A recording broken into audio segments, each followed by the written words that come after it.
everyone and welcome back to Comic Nerds. Today your hosters, Juliana Covarrubias, Alberto Martinez. we're going to discuss about who's better in terms of comics, DC or Marvel. But before we start, I want to mention our sponsor, who's Amazon, where you can buy all the comics that you want. Now, for DC, we have Jin Lee, who is a dropper for DC Comics, and we have Stan Lee, who you may know it as the creator of Spider-Man. Now, thank you all of you for accepting our invitation. It's an honor to have you here. Thank you for the invitation. Yeah, thank you. Now, my first question is, what is the most difficult thing about doing your work?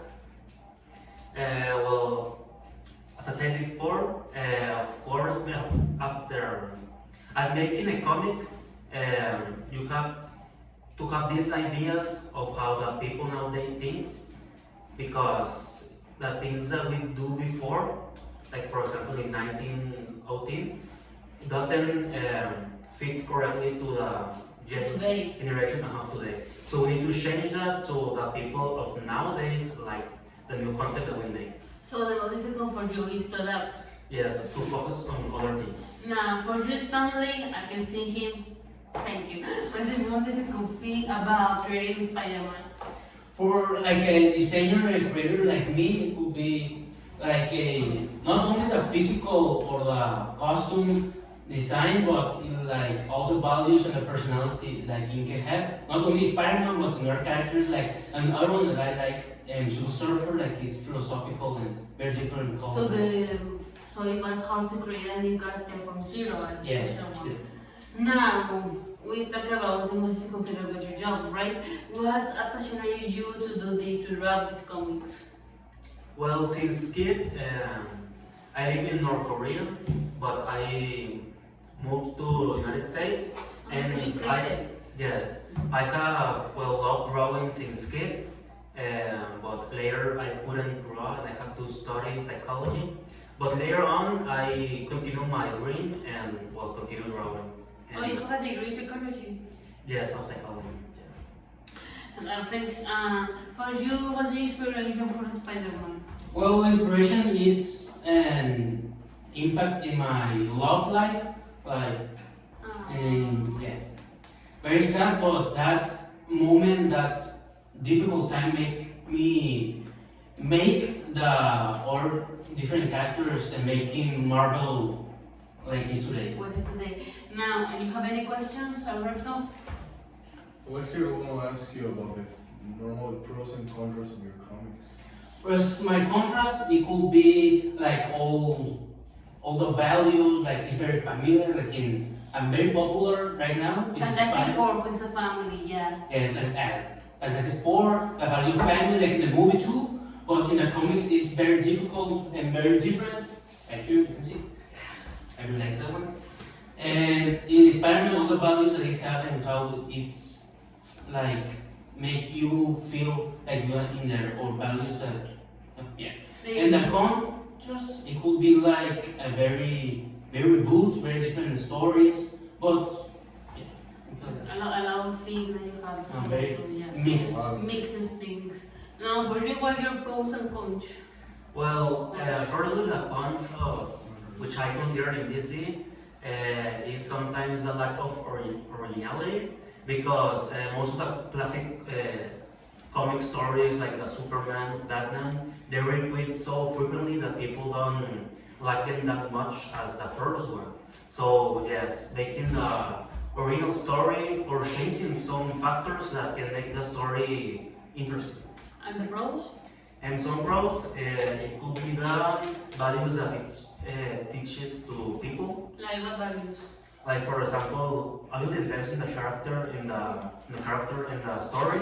But for example, Superman, Hope, Batman represents that you don't need to be someone special to be something. Yes. Yes. That's the And most now, inspirating thing in persons. Yeah? That's the most inspirating thing in persons, actually. Now, how about just for you? Sorry, Stanley. Yes. What are the three main topics that you see in your comics? Some topics and themes that I see most common in DC. Well, Batman is one of the most famous DC superheroes besides Superman. So all these police theme comics is very common because of Batman. Obviously because other superheroes like Manhunter, also Constantine, but this whole thing. And also the heroism like Superman, Flash, Green Lantern, Wonder Woman, and also recently one of the most famous topics or type of themes, the psychology things. Like for example, the absolute manhunter. Like also the code of also Batman will be like that. Yes. Okay. Thank you. Now, Stanley, you're the creator of Spider-Man. Like we already said, what does it feel to have all the Spider-Man movies in the big screen? Well, it's made me feel very happy to see what it was in my mind being in the big screen. Not only me, but a lot of people and new people that it would be interested in a movie and say, wow, I want to see more of this content. So we could be going to the comics and seeing and reading all that. Okay, thank you. Now you. Well, Okay, now you have Spider-Man Year One, if I'm correct, in the big screen too. What does it feel to see the people you draw in real life, in live action? I just said as an example of Superman, which is coming a new movie in 2028. But the recent movie of Superman, well, I love it because all it represents. Because in the comics, it represents another type of values as the movies of in which is the Henry Cavill. I love it, yes, but it doesn't represent what I mostly like of Superman. So seeing this change, I like it. Okay. Now, how would you bring your people to read these comics?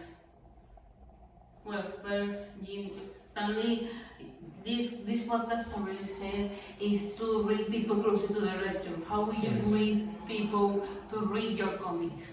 Well, first with old writers or people that have read a lot, maybe the cover is not most important, but like truly like wants to continue the story and to read more. And new people, it could like cover, it could be what's most important things, or like in social media, in a lot of things like show things different, like with a new series, new comics of Spider-Man and all that. Okay, and how would you bring people to read your comics? You know? Well, as besides as what Stanley said, the comics is very important, but other factors are also important, like for example, touching another type of topics like psychology, because nowadays this type of themes and topics is very popular, depression or someone that is suffering a lot and goes through it. So all these type of changes can bring another type of readers to comics. Yes. well, actually, I want to ask about what are your personal favorite characters or your own creations, and what are the ones that you will recommend to the people to most see, like in your comics, like to treat more. Okay. For example, please. Okay. First, like I said before, like one of my favorites and a greater one, and the Spider-Man. I feel like it's like shown in the movies. The Civil Surfer, like very philosophical, and that I would like people to read it more about Civil Surfer. Okay, and what about you? What's your favorite character? My favorite character to recommend to others. Well, besides Batman and Superman, because I love them both and all of what they represent. Also, the Manhunter right now, it's a very cool comic that you can relate to because all of that pain that he goes through. Thank you for being here, and also see you in the next episode. Thank you. Bye bye. Te lo voy a enviar, ok, David.